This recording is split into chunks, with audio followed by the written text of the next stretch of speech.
नमस्कार दोस्तों, चीन और पाकिस्तान नहीं बल्कि आने वाले समय में नेपाल ही भारत का सबसे बड़ा दुश्मन बन जाएगा, क्योंकि चीन पाकिस्तान ने भारत की भूमि पर जो दावा किया है उससे 3 गुने ज्यादा भूमि पर नेपाल ने दावा किया है।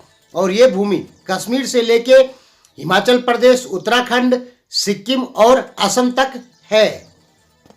और अब नेपाल की 3 करोड़ जनता इस भूमि को भारत से वापस मांग रही है। इसके अंतर्गत इन्होंने ग्रेटर नेपाल नाम का एक मिशन चलाया है और इस भूमि को वापस लेने के लिए ये लोग कुछ भी कर सकते हैं। यहाँ तक कि ये लोग मानव बम बनने के लिए भी तैयार हैं।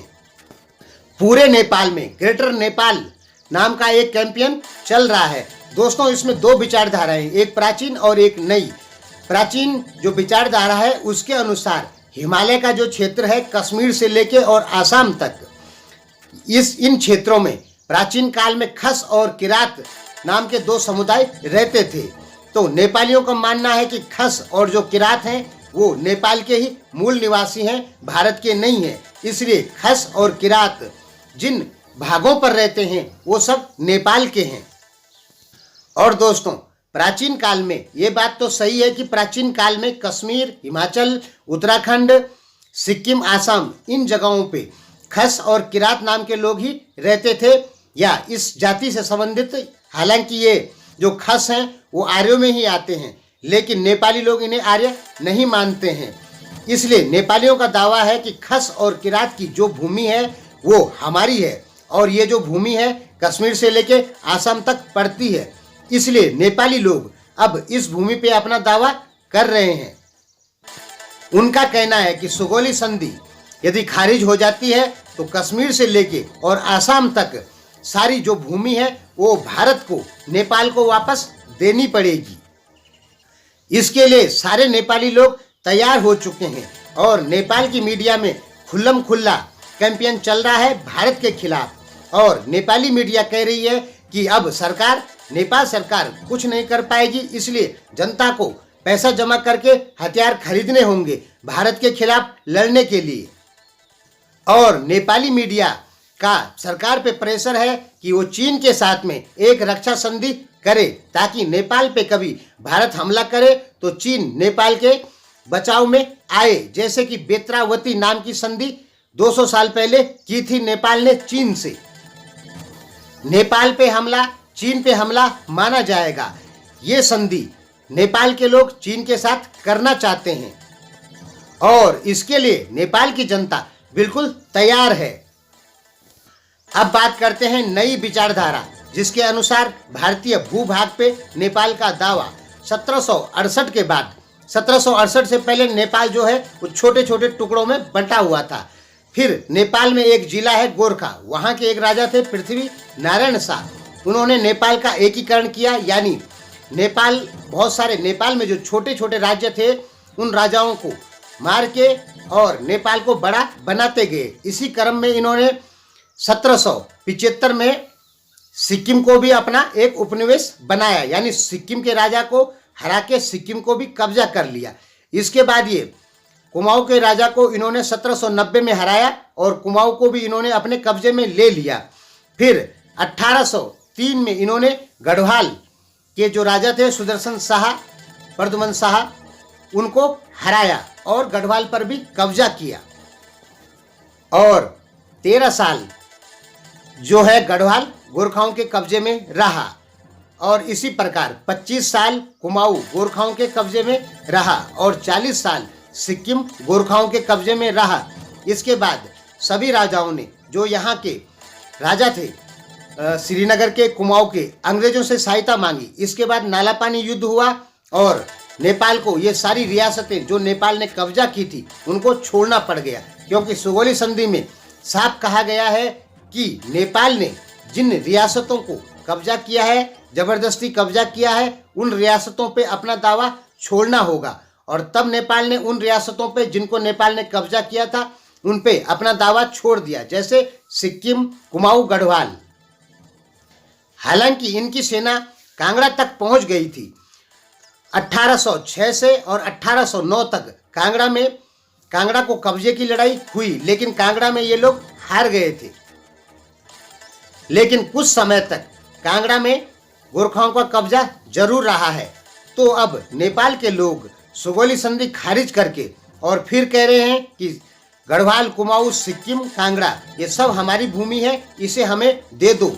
इसके लिए नेपाल में बहुत बड़े स्तर पे लोग उग्र हो चुके हैं और सरकार पे प्रेशर बना रहे हैं कि ना काला पानी लिपुलेख नहीं बल्कि पूरा ग्रेटर नेपाल ही वापस चाहिए। तो हो सकता है आने वाले समय में नेपाल एक नक्शा और बनाए आने वाले 2 साल 5 साल बाद, और जिसमें पूरे उत्तराखंड, सिक्किम, कुमाऊं, गढ़वाल को अपने नक्शे में दिखाए। ऐसा बिल्कुल हो सकता है।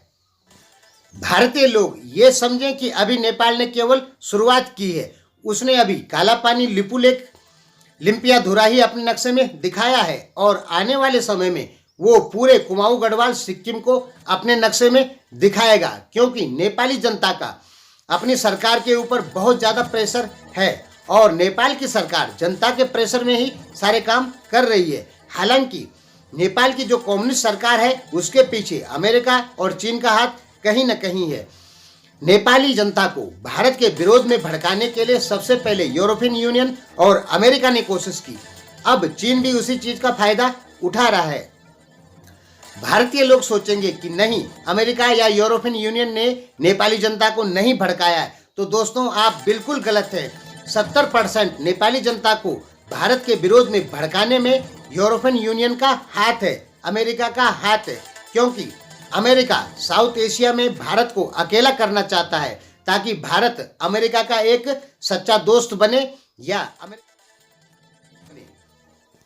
अमेरिका को पता है कि जब भारत साउथ एशिया में अकेला होगा तो उसे मजबूर होकर अमेरिका की सहायता लेनी ही पड़ेगी पाकिस्तान, चीन, नेपाल, बांग्लादेश के खिलाफ। इसलिए साउथ एशिया में भारत को अकेला करने की जो मुहिम है वो सबसे पहले अमेरिका ने छेड़ी थी। अब उसी चीज का फायदा चीन भी उठा रहा है। नेपाल ने एक जो गोरखा जिला है वहां से नेपाल का एकीकरण 1768 के बाद चालू किया और गोरखा से आगे बढ़ते बढ़ते 2,05,000 स्क्वायर किलोमीटर जमीन पे इन्होंने कब्जा कर लिया था। उसमें से 60,000 स्क्वायर किलोमीटर जमीन पर नेपाली लोगों को कब्जा छोड़ना पड़ गया था, क्योंकि इस 60,000 स्क्वायर किलोमीटर में जो राजा रहते थे वो अंग्रेजों के साथ मिले और अंग्रेज और गोरखाओं के बीच में युद्ध हुआ और उन राजाओं ने फिर अपनी भूमि वापस ली।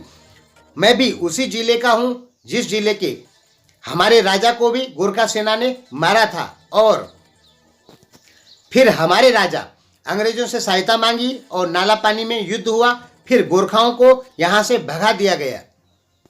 तो भविष्य में उत्तराखंड, कुमाऊं और सिक्किम को कश्मीर जैसा बनाने के लिए नेपाल में एक कैंपेन चल रहा है और बहुत जल्दी ही उत्तराखंड, सिक्किम, कुमाऊं आदि की हालत भी वही होने वाली है जो कश्मीर की हुई है, क्योंकि उत्तराखंड, सिक्किम, कुमाऊं में नेपाली लोग बहुत ज़्यादा रहते हैं। इसलिए ग्रेटर नेपाल नाम का जो मिशन है उसके तहत बहुत जल्दी कुमाऊं, गढ़वाल को अस्थिर किया जाएगा। ऐसा नेपाल बिल्कुल कर सकता है विदेशी ताकतों के इशारे पर। नेपाली जनता ये नहीं समझती है कि हमें विदेशी ताकतें भड़का रही है। दोस्तों, ग्रेटर नेपाल का जो आपने सपना पाला है उसके बारे में हम आपको अगली वीडियो या एक वीडियो और बनाते हैं और तब आपको बताएंगे कि ग्रेटर नेपाल है क्या, क्योंकि आपको खुद नहीं है पता कि ग्रेटर नेपाल किसको कहते हैं। ठीक है, आपकी मीडिया ने, आपके इतिहास ने जो आपको बताया आपने उसको सच मान लिया। आपको पता है कि जंग बहादुर राणा ने नेपाल का इतिहास पैसा देके और गलत लिखाया है। धन्यवाद। इस पे एक और वीडियो हमारी तरफ से आएगी।